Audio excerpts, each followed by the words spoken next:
Bien, el tema que quiero compartir el día de hoy con cada uno de ustedes es una mujer desesperada. Este relato lo encontramos en Mateo capítulo 15, versículo 21 al 28. Aquí vemos una de las lecciones más bellas en cuanto a la fe, en cuanto a la persistencia, en cuanto a la paciencia, en cuanto a la humildad, que podemos encontrar en la vida después de nuestro Señor Jesucristo. Esta mujer, que no se menciona el nombre de ella, pero sus cualidades quedaron registradas en el más grande de todos los libros, como es la Biblia. Nos enseña o podemos encontrar muchas lecciones para cada uno de nosotros. Esta historia la podemos ver desde el punto de vista de las cualidades de esta mujer. Pero creo que Jesús quería más bien enseñar una lección a sus discípulos, que ellos entendieran a través de esta mujer estas cualidades que a ellos le hacían falta y que tanto hace falta en la vida de cada cristiano y que muchas veces hacen falta también en la iglesia. Jesús no había estado en Tiro y Sidón, nunca había hecho milagros ahí, no había visitado ese lugar. Tiro y Sidón estaban en la costa del Mediterráneo. Por lo que sabemos, fue la única vez durante su ministerio público que salió del territorio judío nuestro Señor Jesucristo. En Mateo capítulo 11, versículo 21, encontramos que Jesús les dijo a sus discípulos: ay de ti, Corazín, ay de ti, Betsaida, porque si los milagros que se hicieron en vosotros se hubieran hecho en Tiro y en Sidón, hace tiempo que se hubieran arrepentido en silicio y en ceniza. Aquí podemos entender y comprender que nuestro Señor Jesucristo no había estado en Tiro y Sidón. Si esos milagros se hubieran hecho, dice Jesús, en Tiro y Sidón, pues hace mucho tiempo que se hubieran arrepentido en silicio y ceniza. No se habían hecho milagros ahí. La historia empieza en Mateo 15, versículo 21. Mateo 15, 21 dice: saliendo Jesús de ahí, se retiró a la región de Tiro y de Sidón. Jesús salió y fue a la región de Tiro y de Sidón. Saliendo Jesús de ahí. Bueno, ¿dónde se encontraba Jesús antes de entrar en Tiro y Sidón? Jesús se encontraba en Genezaret. Si nosotros vamos a Mateo 14, versículo 34, dice: terminada la travesía, bajaron a tierra en Genezaret. Antes de que Jesús estuviera o saliera para Tiro y Sidón, estaba en Genezaret. Por eso dice el versículo: saliendo Jesús de ahí, saliendo Jesús de Genezaret, se retiró a la región de Tiro y de Sidón. En el texto paralelo, en Marcos, encontramos una información valiosa sobre este relato. En Marcos 7, que es el texto paralelo, Marcos capítulo 7, versículo 24, dice: levantándose de ahí, se fue a la región de Tiro y entrando en una casa, no quería que nadie lo supiera, pero no pudo pasar inadvertido. Dice que Jesús, cuando iba para Tiro y Sidón, dice que no quería que nadie lo supiera. Él no quería que nadie se diera cuenta. La pregunta es ¿por qué? Posiblemente Jesús, pues, quería descansar de su trabajo. Sabemos que Jesús era divino, pero también tenía un cuerpo físico como el nuestro. Se cansaba. Y posiblemente podía o quería ir a descansar. Entonces él se retiró y entrando en una casa, no quería que nadie lo supiera. Por eso es que al principio, si ustedes recuerdan, podemos ver esta historia de las cualidades de esta mujer, pero yo creo que Jesús quería más bien que los discípulos vieran y entendieran las cualidades de esta mujer. Lo llevó allí con un propósito, que ellos aprendieran de esta mujer, que ellos comprendieran estas cualidades a través de esta mujer. No quería que nadie lo supiera, pero desde luego, cuando se dieron cuenta que Jesús estaba ahí, pues llegaron. En Mateo 15, versículo 22, sigue el relato.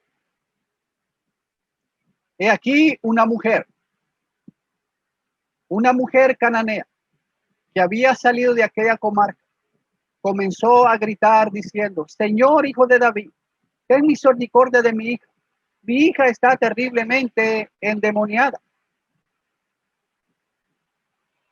Vemos aquí, es importante darnos cuenta de que esta mujer no era judía, sino gentil, descendiente de los cananeos, una raza inmoral que Dios había marcado para el exterminio. No era del pueblo judío, no era del pueblo de Dios. Como gentil no gozaba de los privilegios del pueblo terrenal, escogido por Dios. Era ajena a todo, sin esperanza. Posiblemente no tenía derecho alguno sobre las bendiciones que Dios da a su pueblo. En Efesios capítulo 2, versículo 12. Efesios capítulo 2, versículo 12. Dice el apóstol Pablo a los hermanos allá en Efesios. Recordad que en ese tiempo estaba separados de Cristo, excluidos de la ciudadanía de Israel, extraños a los pactos de la promesa, sin tener esperanza y sin Dios en el mundo. Y esta mujer, como no era del pueblo de Dios, pues no tenía derecho a las bendiciones que Dios daba a su pueblo. Era excluida de los pactos, estaba separada de Cristo, era excluida de la ciudadanía de Israel. No tenía esperanza y sin Dios en el mundo. Esa era la condición de esta mujer cananea.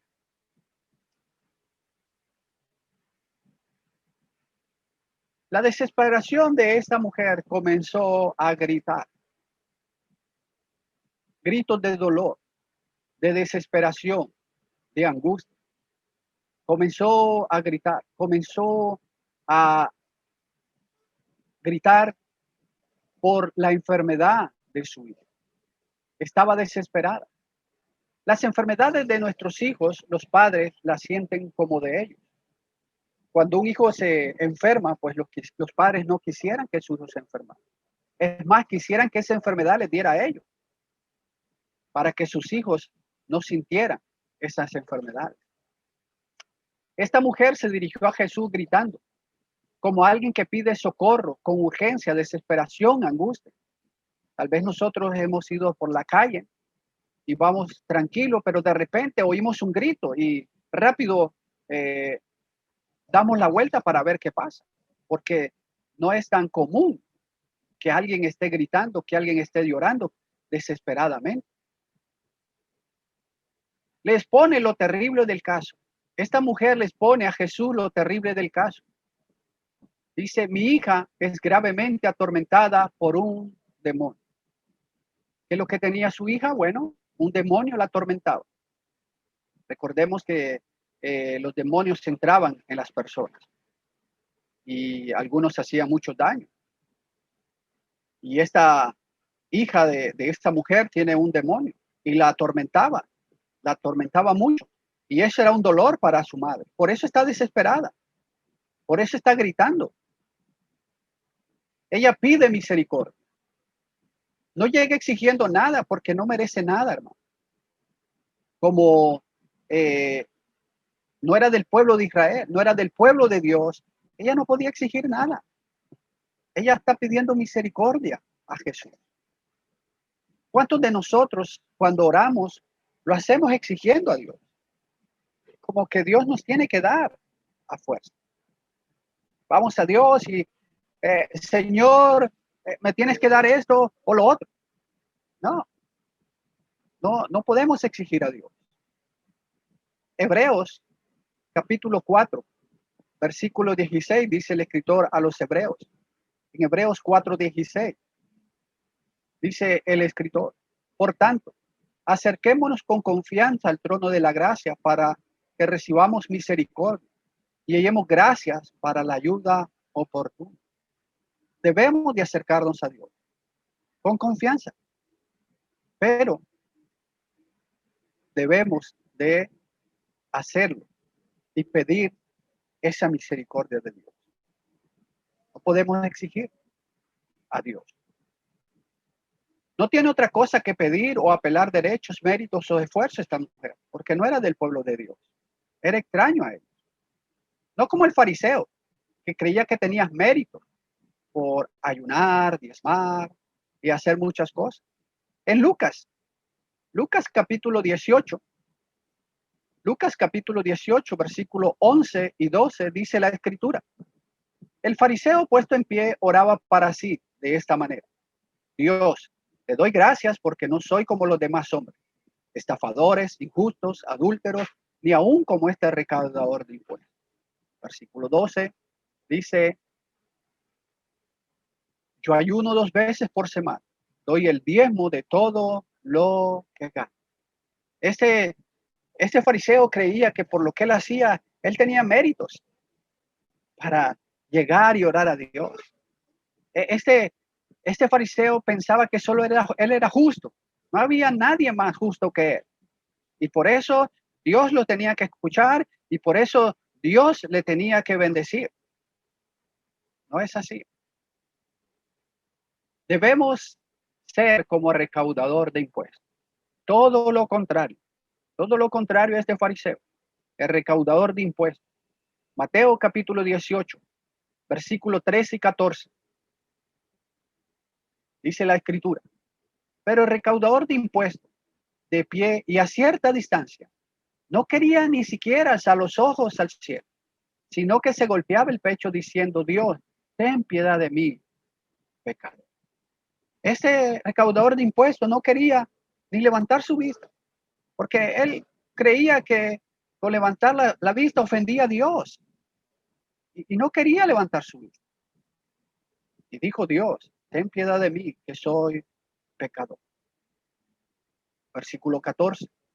Os digo que éste descendió a su casa justificado, pero aquel no, porque todo el que se ensalza será humillado, pero el que se humilla será ensalzado. Entonces aquí vemos dos posiciones. Uno que por arrogancia, pensando que por méritos propios Dios le tenía que escuchar y Dios le tenía que prosperar y Dios le tenía que bendecir. Y encontramos a otro que sabía que no tenía mérito. Simplemente está pidiendo a Dios misericordia. Esta mujer acude a Jesús, no por méritos propios, sino está pidiendo misericordia. Vamos a ver, hermanos, el primer no de Jesús a esta mujer. Esta mujer está desesperada, está gritando, porque su hija tiene un problema muy serio, tiene una enfermedad muy seria, una enfermedad que nadie se la puede quitar. No puede ir a un doctor, porque no es una enfermedad física normal, es un demonio el que está atormentando a su hija. Volvamos a Mateo 15, el versículo 23. Mateo 15, 23. Dice: pero él no respondió palabra. Fíjese, el primer no. Dice que Jesús no le respondió palabra, hermano. Imagínense la desesperación de esta mujer. Imaginemos por un momento a nuestro hijo enfermo en altas horas de la noche y salimos corriendo hacia la clínica, hacia un doctor y comenzamos a golpear porque está cerrado, comenzamos a gritar y no nos responde. No recibimos una contestación. Y estamos allí, doctor, doctor, y no nos responde. O vamos al hospital y no nos vuelven ni a ver. ¿Cómo nos sentiríamos? Esta mujer está desesperada, está gritando y Jesús no le responde palabra. El primer no. Y hay veces, hermanos, cuando nosotros pedimos una ayuda y nos dicen no, nos molestamos. Nos molestamos. Llegamos a alguien, a un vecino o a un amigo o a un hermano en la fe y le pedimos un favor y esa persona nos dice no y ya nos molestamos. Nos molestamos. Nos enojamos. Bueno, Jesús no le respondió palabra a esta mujer. Y si vamos a alguien y le pedimos un favor y nos dice no, nosotros nos molestamos y decimos, bueno, ya no le vuelvo a pedir ningún favor. Es la primera y la última vez que le pido un favor. Ya no quiero, ya no lo voy a hacer. Porque queremos que nos hagan las cosas ahí nomás, como nosotros queremos. Bien, dice que él no le respondió palabra. Y acercándose a sus discípulos le rogaban diciendo, atiéndela. Pues viene gritando tras nosotros. Aquí está el primer no de Jesús. No le respondió palabra. La ignoró. Sus discípulos fueron indiferentes al problema de esta mujer. No estaban preocupadas por ella. Para ellos era una molestia a su Cristo. No llegan a Jesús para que Jesús le ayude. No llegan a Jesús porque ellos sintieran compasión por esta mujer, sino que lo que les ofende a ellos son los gritos. Lo que le molestaba a ellos eran los gritos, no el problema de esta mujer. A ellos el problema de esta mujer no les causó ningún sentimiento. Y podemos recordar, por ejemplo, el caso que Jesús contó sobre el prójimo. El sacerdote y el levita no le interesó el problema de aquel hombre que estaba ahí en la calle, golpeado, que necesitaba ayuda, no le interesó, pasaron de lejos. Bueno, casi así están los discípulos. No están preocupados por el dolor de esta mujer, por el sufrimiento de esta mujer. Están preocupados porque esta mujer les está gritando, sus gritos les molesta. Eso es lo que les preocupa. Pero no el problema de esta mujer. ¿Cuántas veces nosotros tenemos esta misma actitud? Somos indiferentes a los problemas de nuestros hermanos muchas veces. Primera de Juan, capítulo 3. Primera de Juan, capítulo 3. Dice la escritura. Pero el que tiene bienes de este mundo y ve a su hermano en necesidad y cierra su corazón contra él, ¿cómo puede morar el amor de Dios? Muchas veces hay un hermano que tiene un problema y podemos ayudar, pero no lo hacemos. Somos indiferentes al problema. Somos indiferentes a la situación que está pasando nuestro hermano. Y nos hace la pregunta, Juan, ¿cómo puede morar el amor de Dios en nosotros? Los discípulos no estaban preocupados por el problema. Y muchas veces, hermanos, pensamos que el problema de alguien no es mi problema. Muchas veces en la iglesia pensamos, no, es el problema de él, que lo resuelva él. No, a mí no me afecta su problema. Somos indiferentes muchas veces. ¿Qué le dijeron los sacerdotes y los ancianos a Judas? En Mateo, capítulo 27, versículo 4. Mateo 27, 4 dice, diciendo, he pecado entregando sangre inocente. Pero ellos dijeron, ¿a nosotros qué? Allá, cuando Judas había entregado a nuestro Señor Jesucristo y él vio que era condenado, Judas regresó y le dijo, he pecado entregando sangre inocente. Pero ¿cuál fue la respuesta de ellos? Allá tú. En otras palabras, le están diciendo, es tu problema, no el nuestro. Es tu problema. Nosotros nada tenemos que ver en eso. Cuando sí tenían que ver. Porque ellos habían ofrecido las 30 piezas de plata. Pero ellos están diciendo, bueno, no es nuestro problema, es tu problema, Judas, ve a resolverlo. porque no tenemos nada que ver aquí. Y muchas veces nosotros somos así. Hay un hermano que tiene alguna dificultad, algún problema, y nosotros decimos, no, no es mi problema. Pero sí, hermano, somos un cuerpo. Somos un cuerpo. Y como Pablo decía, bueno, si el pie se duele, pues todo el cuerpo lo siente. Tenemos, hermanos, que sentir el problema. Si alguien se duele, pues tenemos que sentirlo. Si alguien tiene un problema, tenemos que sentirlo como nosotros. Los discípulos no lo sentían. No estaban preocupados por esta mujer. Bueno, se cuenta dentro de los cuentos, había un granjero y este granjero tenía una vaca, tenía una gallina, y una vez este granjero trajo eh, una, una trampa para atrapar ratones. Y cuando el granjero llegó a su casa y enseñó la trampa para ratones, pues el ratón estaba muy nervioso y fue corriendo hacia la gallina y le dijo, gallina, gallina, el granjero trajo una trampa para ratón. La gallina lo volvió a ver indiferente y dijo, ese no es mi problema. Allá tú. Después corrió a la vaca y la vaca estaba comiendo y le dijo, vaca, vaca, el granjero trajo una trampa. Y la vaca con indiferencia le dijo, no es mi problema. Y después fue el corderito y le dijo, cordero, cordero, el granjero trajo una trampa. Le dijo, no es mi problema. En la noche, bueno, entró una culebra y la trampa se activó y tomó a la culebra por la cola.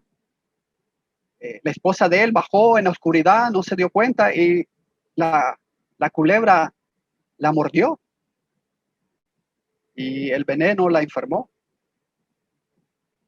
Y al día siguiente, bueno, sabemos que cuando alguien está enfermo, ¿qué hacemos? Bueno, un caldito de sopa.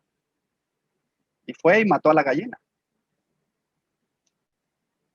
Bueno, después tuvo que también sacrificar, tuvo que vender a la cabrita para comprar los medicamentos para su esposa. Y después llegaron muchos familiares y muchos vecinos para acompañarles en su dolor. Y para darle de comer tuvo que matar la vaca. Y aquellos que decían que no eran su problema, bueno, sí fue su problema. Fue su problema. Entonces, hermanos, sí, los problemas de nuestros hermanos también tenemos que hacerlo como nosotros. Los discípulos no estaban preocupados por esta mujer, no estaban preocupados por este problema.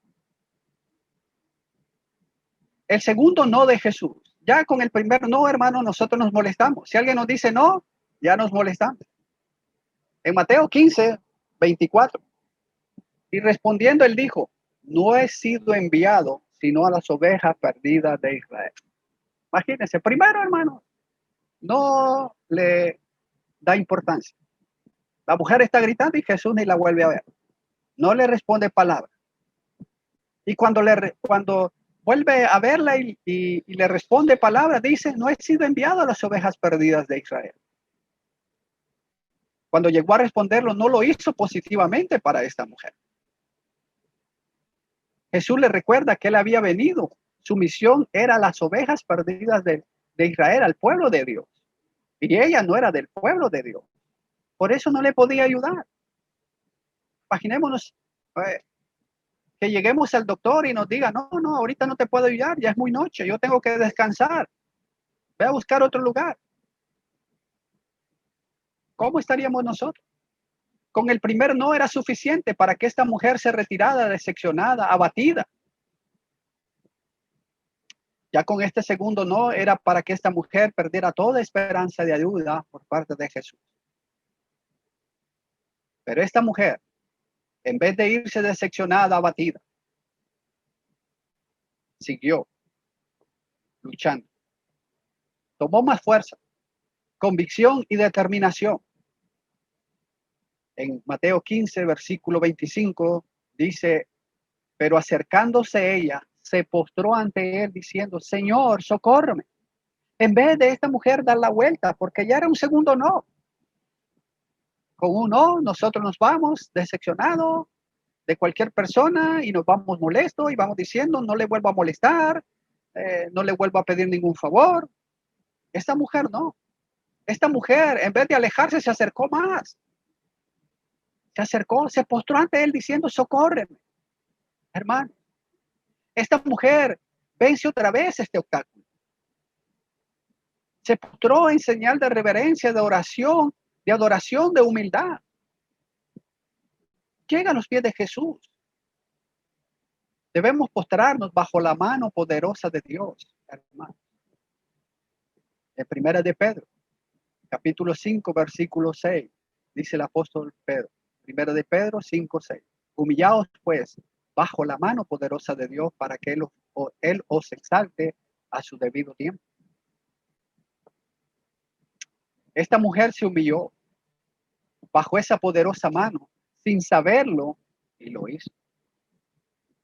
Porque ella no entendía eso. Pero ella se humilló bajo esa mano poderosa sin saberlo. Y nosotros sabiéndolo, ¿lo estamos haciendo? ¿O somos arrogantes como el fariseo, que creía que sus méritos, por sus méritos, tenía el Señor que escuchar? ¿O estamos siendo altaneros, arrogantes? Esta mujer se humilló. Esta mujer se arrodilló a los pies de Jesús. Esta mujer se acercó. Quería ayuda, pedía socorro.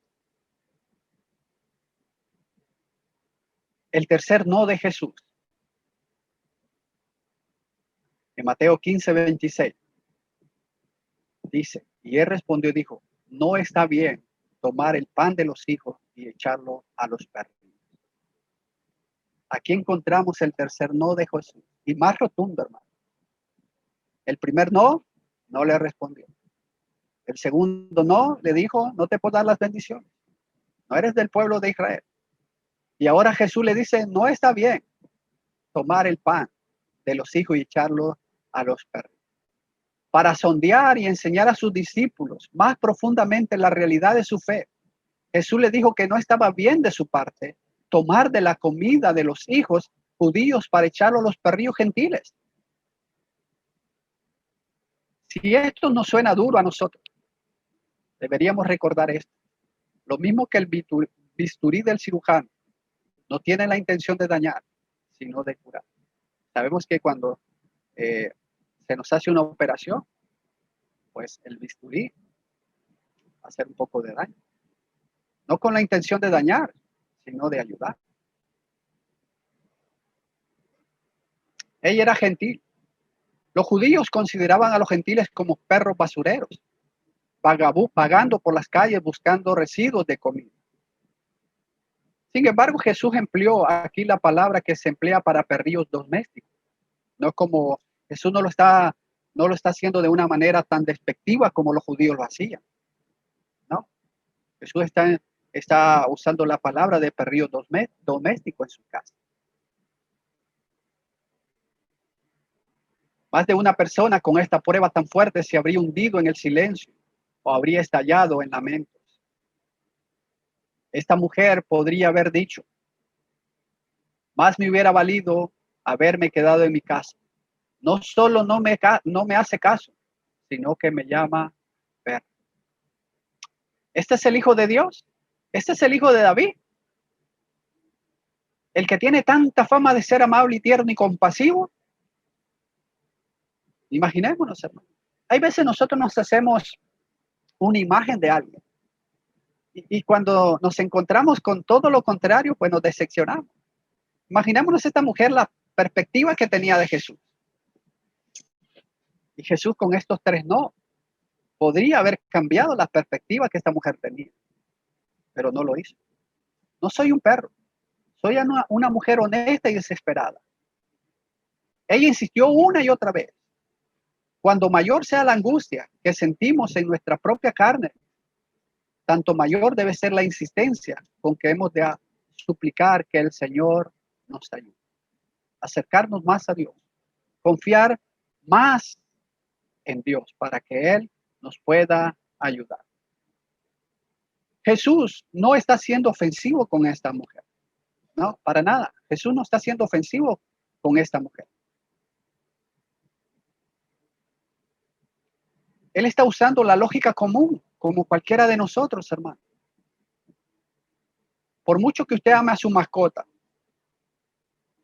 ¿usted le dará la comida de su hijo a su mascota? No. Usted no va a agarrar el plato de comida o el pan de su hijo y dárselo a su perrillo, a su animal, a su gato, a su mascota. No lo va a hacer, por mucho que usted lo quiera. No, nunca lo va a hacer. Este tercer no era devastador para cualquier persona desesperada, afligida y de la esperanza que le ayudara. Ella se mostró plenamente de acuerdo con su descripción. Fíjese, esta mujer no fue arrogante, hermano. Yo creo que todos hemos pasado cuando hay hermanos que se retiran y los vamos a visitar y le preguntamos qué le sucede y muchos hermanos dicen, no, es que el hermano fulano no me dio la mano, por eso se retira. No, es que el hermano fulano me hizo mala cara. O cuando pidieron una ayuda de la ofrenda y no se le ayudó, se van molestos, enojados, ya no siguen en la iglesia. ¿Qué tal si nosotros hubiéramos estado en este caso de esta mujer? ¿Cómo hubiéramos reaccionado? Tomando el puesto de un gentil indigno, se acogió a su misericordia, amor y gracia. Pero su contestación fue magnífica, llena de la más amplia humildad jamás vista. En Mateo 15, 27, miren lo que dice esta mujer. Pero ella dijo, sí, Señor, pero también los perrillos comen de las migajas que caen de la mesa de sus amos. Fíjese, hermano, qué gran respuesta la de esta mujer. Ella no se ofendió, ella no dijo, me llamas perrillo, ya me voy de aquí, me voy molesta. No, ella dijo, sí, Señor, es cierto lo que tú dices. Tienes toda la razón. Pero también los perrillos comen de las migajas que caen de la mesa de sus amos. Vino a decirle, tienes razón, soy solo uno de los perrillos bajo la mesa. Pero me doy cuenta de que a veces caen migajas de la mesa al suelo. ¿No me dejarás tener alguna migaja? Esta mujer no quiere el pan de la mesa. Esta mujer no le está diciendo, dame del pan, tienes de sobra. No. Esta mujer no quiere la sobra de la mesa. Porque, hermano, hay veces podemos pensar que esta mujer lo que estaba pidiendo era la sobra. No. Esta mujer no está pidiendo la sobra, hermano. Porque fíjese, nosotros podemos estar comiendo y tal vez la comida fue mucha y ya no nos alcanza. Y lo que nos sobra, lo vamos y lo guardamos para después poderlo volver a comer, para volver a comerlo. Pero esta mujer no está pidiendo la sobra. Esta mujer está pidiendo, hermanos, las migajas que caen de la mesa. La migaja no es lo mismo que la sobra. Las sobras las podemos guardar y comerlas después. Las migajas no. La migaja es lo que cae al suelo.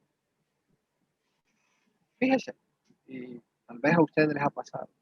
Tal vez usted está comiendo en algún lugar y llega un mendigo, un pobre, y ese pobre no le pide las migajas. Bueno, a mí nunca me ha sucedido que llegue un niño o una persona adulta y pidiendo las migajas. Déjeme recoger las migajas que están en el suelo, ¿no? Ellos piden lo que nos ha sobrado. Si nos hemos tomado una Coca-Cola a la mitad, pues nos piden eso, se lo damos. Si nos ha sobrado una pieza de pollo, ellos nos piden eso y se lo damos. Eso es lo que nos sobra, pero no es migaja. Dice, hay veces podemos estar comiendo y tal vez es mucho y compartimos con nuestro amigo, el que está a nuestro lado, y esa persona dice, no, yo no como sobras. ¿Qué tal, hermanos? Si fueran las migajas. Esta mujer está pidiendo las migajas, hermano, lo que cae al suelo. No está pidiendo las sobras. No está pidiendo las sobras. Está pidiendo las migajas que caen, hermanos, al suelo. Que nadie las va a pedir. Difícilmente alguien, por mucha hambre que tenga, va a llegar y nos va a decir, deme las migajas que caen al suelo. No, no las va a hacer. ¿Qué decía Lázaro, por ejemplo?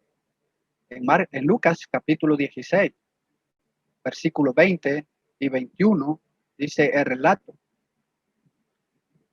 Y un pobre llamado Lázaro, y así su puerta cubierto de llagas. Versículo 21 dice, ansiando saciarse de las migajas que caían en la mesa de rico. Además, hasta los perros venían y le habían las llagas. Lázaro deseaba, hermano, no el pan que estaba allí, no lo que le sobraba a este rico, sino lo que caía, pero tenía competencia también. Tenía los animales que también recogían las migajas que caían de las mesas. Eso es lo que quería esta mujer también. Las migajas, lo que caía a la mesa,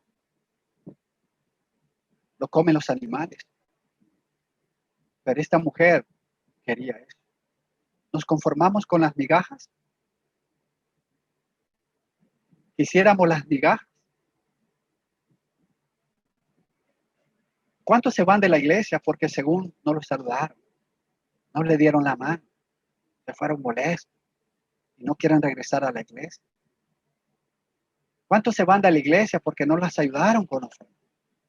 Pidieron una ayuda y no se les pudo ayudar y se van molestos porque no se les ayudó. ¿Cuántos se van de la iglesia porque según le han hecho mala cara? No, es que el hermano me hizo mala cara. ¿Qué tal si hubiéramos estado en la situación de esta mujer?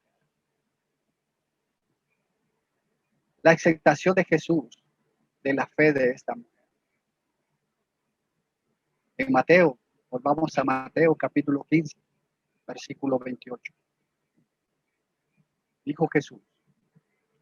Entonces respondiendo Jesús le dijo, oh mujer, grande es tu fe, que te suceda como deseas. Y su hija quedó sana desde aquel momento. Jesús la encomió por la gran fe que ella tenía, porque demostró lo grande de su fe. Nada la derrumbó, nada la botó, nada la hizo echar pies atrás. Al contrario, siempre fue hacia adelante.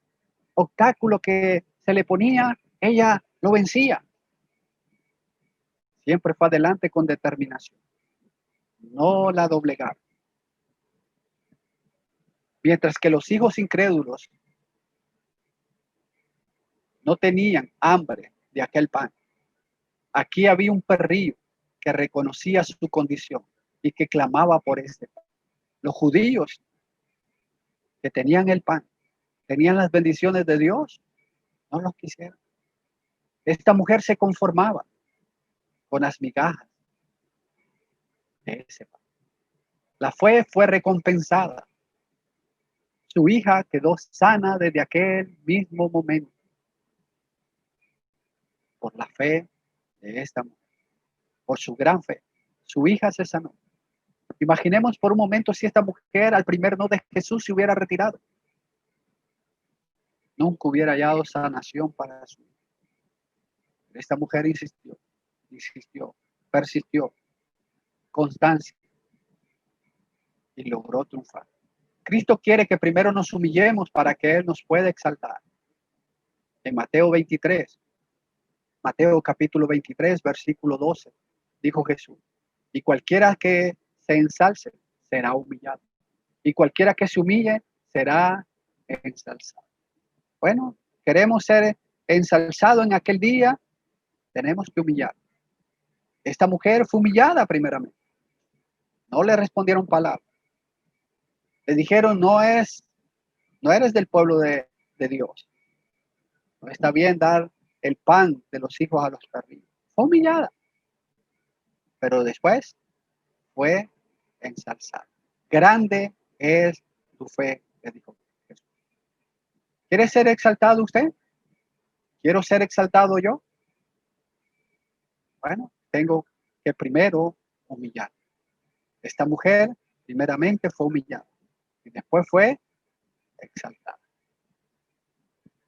Conclusión, hermanos.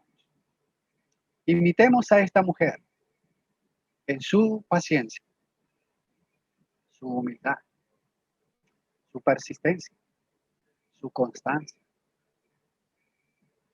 su perseverancia. No dejarnos vencer por cualquier obstáculo, por muy grande que sea. Satanás quiere que nos desanimemos. Satanás no descansa. Satanás anda como león rugiente buscando a quien devorar. Y va a poner obstáculo tras obstáculo. Pero seamos como esta mujer. Botó todos los obstáculos que se le pusieron y triunfó. Humillémonos para ser exaltados por Dios en aquel día final. Dios nos ayude siempre a ser humildes para que podamos ser exaltados en aquel día final. Gracias por su fina atención. Que Dios nos ayude para ser como esta mujer, que a pesar de 3 no, siguió insistiendo y logró salir triunfante. Su hija se sanó. Nosotros también. Si somos persistentes, si somos constantes, si no nos dejamos doblegar, vamos a salir triunfantes en aquel día. Una vida eterna con nuestro Dios.